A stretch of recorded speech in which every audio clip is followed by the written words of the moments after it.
G'day, Blue Baggers, and welcome to Blues Footy Live. It is your host, Jedd Zetzer here, and I'm with Harrison Hymans. Bolt, welcome, mate. Zoot, how are you? I'm good. How are you? Not bad. Well, mate, I'm just going to throw you under the bus from the get-go here. Are you still 5 vodkas in, or have you had a few more? Happy Thursday. No, it is his brother's birthday, so we wish Bolt's brother a happy birthday, and it's fair enough he's had a few drinks. I feel like every time I'm on with you, we're speaking about drinks. But I'll just put it out there. I've completely thrown him under the bus. He had no idea I was going to say that. I thought I was going to front up professionally here, but we're going well. We're going well. I've got the footy on in the background here, and we're here to speak about the Blues. All right, well, let's be real here, another dire week. Now, we both went up to Sydney for the game. Bolt, team changes are in. Where to now, mate? What happens from here? I mean, wholesale changes. We've got, is it 7 ins this week? What do you expect to happen with these team changes?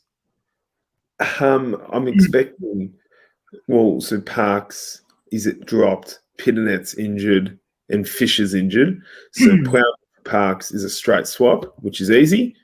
I would presume Murphy comes straight in as we carry him to 300 games for Zach Fisher. And then I would presume the Pittenet replacement is going to be interesting. I think we're just going to have to cop it and go small. And I think it will be Honey who provides that extra option up forward in place of, what the Connings are providing. I don't think we'd be copying it. I think it's a clever move. We've gone for with the same thing for it's a move 14 or whatever week. Something needs to change. Exactly. I think, the average Carlton supporter is probably sick to death of watching Pittenet and Casbolt play. So, any change is good change right now. Bolt, so do you think those will be the only 3 changes? Do you think there might be more outs? It looks like they're going to back in Williams and Martin, who obviously are our underperforming stars. No, I'm pretty confident they'll be the 3 outs, and Nunes probably won't come into the 22. So, no, I think they'll also be the 3 changes for me. Yeah, Blue Bag is tuning in. Let us know what you think of the team changes, who you think will be in when the final changes are lodged tomorrow. And, yeah, let us know your thoughts. Bolt, let's move over. Yeah, Jay DeRoy says Martin needs a rest. I think he does after having a big rest. Yeah. Talk to me, Bolt. We've got a big match this week, pivotal match against Adelaide. This could, somewhat put us back on the rails, but it could also completely derail our entire season even further and could have catastrophic repercussions if we lose. When you look at this game on paper, where do you think we really need to nail Adelaide this week? Well, this week is just trouble, isn't it? It's one of those games where if we win, it's like whoop-de-doo, and if we lose, it's going to be chaos on Monday morning at Icon Park. Let's just, get our heads around that. It's going to be absolute chaos if we lose. I'm not confident. I'll put it to you that way. Adelaide play pretty quick. They actually play a pretty nice brand of footy, Adelaide. But it's definitely a game we should be winning. Where do I think we win it?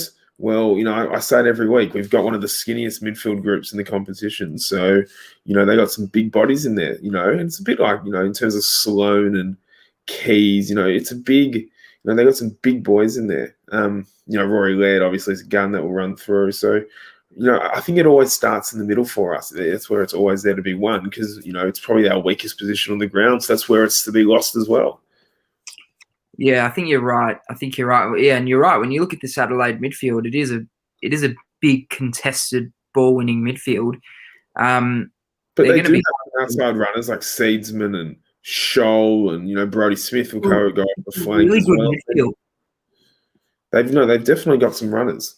It's a really good midfield, and the one there for mine, I look at this, and you're going to think I'm crazy, but when I look at Adelaide's midfield, I think the informed player, I think, is Ben Keays. He's the one who I think, we can't let get off the leash. He definitely is the informed man. He's been terrific, literally since crossing from Brisbane. He's been terrific. But it's just one of those things where if we get on top, if our big boys get on top, Curnow or Cripps or Walsh, it's going to, that whole midfield dynamic will shift pretty quickly. I'm going to say boo because Tui just kicked a goal. Yes. Let's have a look around the ground. So midfield's obviously going to be close. And as you mentioned, the dynamics could shift quite quickly if we get on top. Plowman comes in. Adelaide's forward line. Adelaide are a good team. Their forward line's pretty good as well. Tex is fully, fit and firing this year. Shane McAdam's been pretty good as well. How do we match up on their forward line? Does Weeders go to Tex? Wiedering will go to Walker 100%. Best defender on the best forward, and then Jones will go to the resting ruckman, which will be Phil Thorpe most of the time. It's one of those things where I back Wiedering to beat Walker, and I back Jones to beat Phil Thorpe, and I back, I think Plowman will play this week, so I back Plowman to beat McAdam. So I think we should be okay there, but I think we've got to the point where it's not even the defenders anymore. It's just the midfield offers absolutely nothing going forward. So, there's not enough resistance. We let opposition midfields just, uncontested central entries every week. So I think that's where the issue stems. I don't think it's the defenders themselves. The team defense is absolutely rubbish, but the defenders themselves, I back them in, one-on-one. I agree. I think it's interesting because we concede these big scores every week, but they don't come through the opposition's key forwards. They come through the midfielders who just push through and score easy goals, and they come through the opposition's smalls. I mean, Himmelberg, did he kick one on the weekend, or was it one he kicked? Yeah, he did. But we are a product of a really ordinary midfield group who are lazy, they're one-way runners, and they're slow, and they get beat up every time. So I think that's where the issue lies, to be honest. Yeah, a lot of our goals conceded come through the opposition's midfield. Even if they're not kicking them themselves, they're usually the ones who are heavily involved in those goals. Yeah, 100%. So, I back Wiedering to, do our boy H a favour in the Coleman race this week and, slaughter Walker. Yes, and hopefully he does. Our forwards, Eddie up against his old mob. True. Which is interesting. Eddie's going to be a big one this week. Owies and the big man H. How do you see this? I love Owies. How do you see this all panning out? Well, so Butts will go to H. And look, there's not many things in life that get me excited, Jedd. But Jordan Butts walking back to the goal square on Harry Mackay. Oh, Jedd. How many this week, Bolt? Could it be his first bag of 10? It won't be 10. It'll be more like 8 goals, 6. That's true. It gets my heart racing, Zoot, when H you can see him steaming at the ball. But no, I think we'll go. We should be good. If it's a team we should be beating, and if it's a team we're not beating, and then unfortunately, the Centrelink line might be a bit more full on Monday morning. Let's talk about the men. Let's talk about the elephant in the room here. A couple of players who you've called thieves. Zach Williams, sort of. No, he's the thief. I'll let you take over here.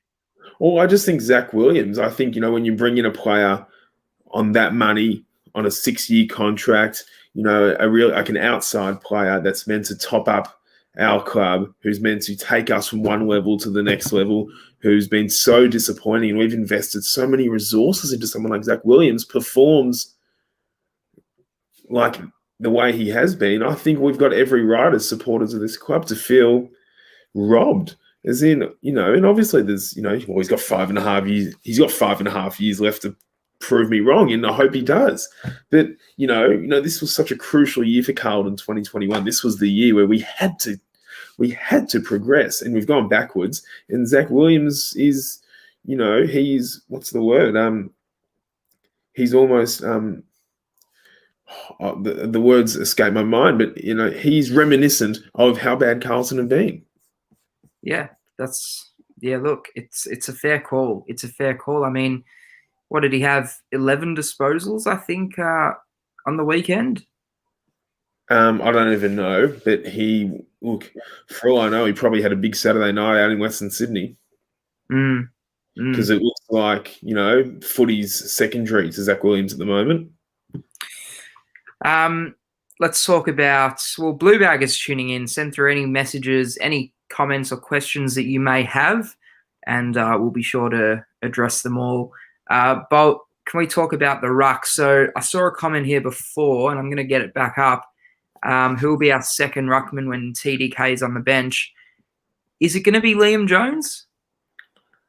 It's a great question. We saw Geelong adopt a similar. Not Geelong. We saw Richmond adopt a similar system last year, and Broad and Asprey would, give a bit of relief, ruck them run straight to the back line. So Jones, I guess, has the potential to do that, but I hope it's not H. It's such a there's going to be a hole in the team this week, but I think it's a hole that might be a bit of a blessing in disguise, to be honest. With no Pitternet or Caswell, I think it's going to free DeConning up. And whoever, it might even be Matt Kennedy. It might even be Matt Kennedy around the ground, someone like that. I just think we've got to get creative, and I think anything that's different isn't wrong. That's where we're at the moment. No, that's fair. It's fair. I mean, I probably agree with you. Let's be honest, at the end of the day, would you really care if Matt Kennedy was rucking around the ground instead of Mark Pitternet?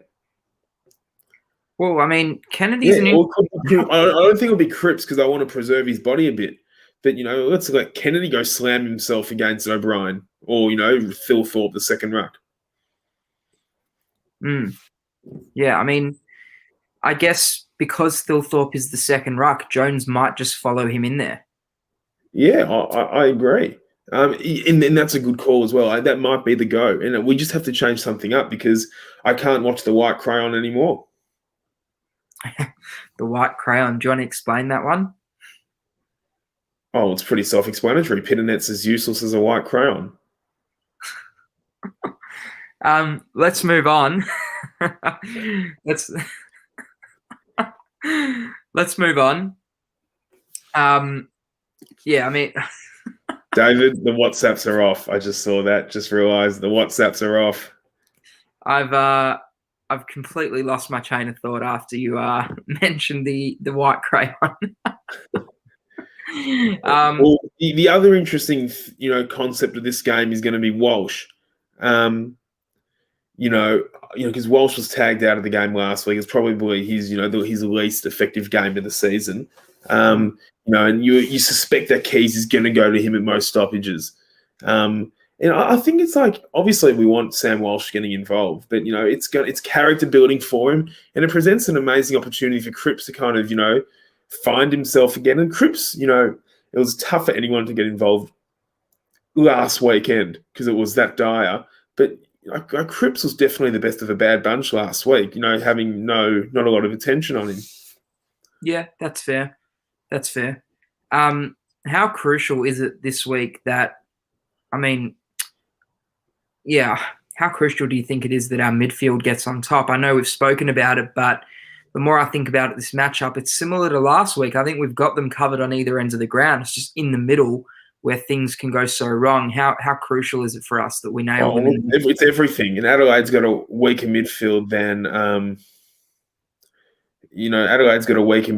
than Greater Western Sydney. So it's just it's this position on the ground where we get slaughtered every week, and we often next to nothing. It's just the reality of it is it's very hard when your third, fourth, and fifth best midfielders are Curnow, Dow, and Kennedy. Let's not beat around the bush here. Yeah, it's pretty dire when you put it like that. So yeah, it's interesting. So if Honey does come in, what sort of role do you think he'll play for those out there who might not know about him? Ideally, I'd like him to play the third tall, and I'd like that to release. Well, it might be a second tall if DeConnie's going to be the second ruck. But and maybe that will release Martin to go further up the ground and get his hands on the ball. But I don't even know where Martin's been stationed, or get Silvani on the ball a bit. Those guys, were non-existent on Saturday night.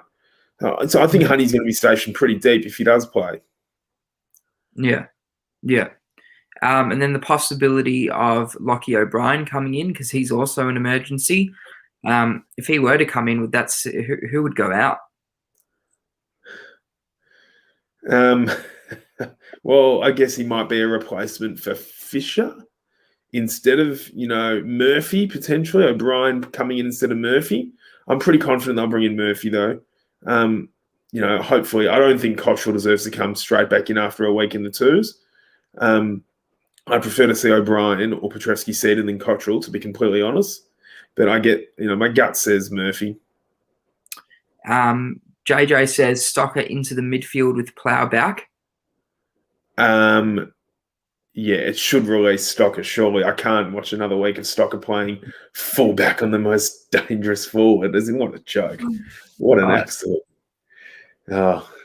And shout out to JJ as well. He made the trek up to Sydney for the game on the weekend, so another dedicated blue bagger.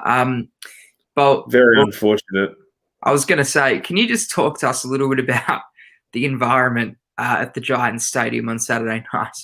Me? Yeah, just tell us what it was like, mate. Oh, we were disgruntled. It was an early wake up. We paid money. We entered the COVID zone, and we watched a pigsty. It was dire, but the drinks were nice. You got to get onto these $9 wines at Giant Stadium. I'm telling you, these $9 wines at Giant Stadium, like God's piss in a plastic cup. Goodness gracious me. Got me through that game. Stephen wants to know, is Kemp a chance to come back in? I think Kemp's no, he's probably another. He's going to have to serve a bit of an apprenticeship down below. I was going to say, I think he's another month or so at least away. The one I'm probably, keen to see is Jack Carroll. He's probably also a month away, though, from getting his chance. David says play Stock forward. No, I don't mind Stocker being behind the ball, but probably just like a kick behind, not so deep, not, 2 kicks behind the ball, maybe a kick behind the ball. I think Stocker's really good going forward, with the footy. But it's just, the way he's being stationed by those above him is really frustrating. And I think we're doing him a complete detriment, because I quite like Stocker. I don't have an issue with him. And that's unique for me not to have an issue with a player. Yeah. Let's take a look at this lineup, Bolt, because I want to talk about some Adelaide players who we may need a match up on. You look at their forward line, and outside of Thilthorpe, Walker and McAdam, which were the 3 that we mentioned, they have got a few sneaky little ones in Jimmy Rowe. I'm not sure if McHenry and Berry will play, but who do you think will line up on their smalls? Do you think Stocker will? Because their smalls aren't particularly that dangerous. Do you think Stocker will stay there? Yeah, he might, as long as Stocker's not isolated so deep on the most dangerous. I don't mind. Like, he has to play some type of it. He has to have some type of, defensive, accountability. But as long as he's not, stationed so deep that, Newman, Plowman's a good in for Stocker personally. But, Newman and Sard will also be stationed on, those little small plebers at Adelaide. I'm actually really excited for the fact that it's just going to be Koning in the ruck with no second ruckman. Because I think, this is, now we're forced to do it, but it's what we've been wanting to see. But it also gives Teague it gives Teague an opportunity to be really creative and kind of look at the game in a different direction. Do you get what I mean? Yeah, well, I think he needs to. Yeah, I think it's a great opportunity for, everyone. Yeah, absolutely. Bolt, prediction. So Blue Bag is tuning in. Send through your predictions for the match this week. Who's going to win and by how much? Bolt, what is your prediction? Well, it's a game we should be winning. Adelaide and Marvel, the reigning wooden spooners. I think they've also only won 4 games this year. It's a game we should be winning, but it's a game I just know we're not going to win. I'm not very confident. So It's you hard feeling confident after the last month we've had. So tipped us in our last 3 games, and we've have I? lost all 3. Yeah, you have. Have I? You tipped us against Sydney. You tipped us Yeah. against West Coast, and you tipped us against GWS. I like to give myself the pleasure of thinking we're going to win when I travel into state. And I was at all 3 of those New South Wales games. So I'm back at Marvel, I'm back parking at Crown Casino, and I'm back to thinking we're going to lose. So you reckon you're gonna tip Adelaide in this one? Yeah. Fair enough. I'm gonna tip us. I think this is as must win of a game as it gets. Catastrophic repercussions if we do go down. So I'm going to tip us purely on the fact that I just can't imagine the catastrophic effects it'll have on the club if we do lose. How do you see this game folding out, Bolt? Do you reckon it'll be close? Do you reckon it'll be a bit of an arm wrestle? How do you see it unfolding? Oh, well, the Carlton narrative's always the same. We hang around. It's not going to blow out. It'll be tight. It'll be a grind for either team. I just hope we're on the right side of that grind. It could be like the Fremantle game where we break the shackles. I'm not sure. It's very hard to back them in, the way they've been playing at the moment. But look, if we do lose, I suggest everyone on here to potentially take a sickie on Monday, because Fox Sports News at 11 o'clock is going to be absolutely brilliant. It's going to be an amazing press conference. So I'd get behind that. If you're working on Monday and Carlton lose on the Sunday, take a day out of your sick leave, because dearie me, it's going to be good viewing on Channel 500. Do you have that one ready to go? Well, I've taken Monday off. You've taken it off. Do you want Monday to happen? No, I want to win. I think winning is always the best tonic. There's nothing better than a win. That's As fair. in, all the games on a Sunday, so if we win, I'll go out. So we have to take Monday off anyway. Fair enough. No. And I know I'm sometimes negative, but winning is the best thing for any football club. It relieves your pressure for a week. There's never a negative out of a win. Yeah, fair enough. I do agree. But we're gonna call it there. It's been an interesting one tonight. I think you should have a couple of vodkas before next show as well. Blue Bag is tuning in. Hope you are able to get down to the game on Sunday or watch it on the telly.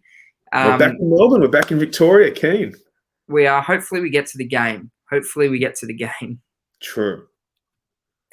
And to whoever this is, no, we would not like to become famous, and we will not be buying your followers.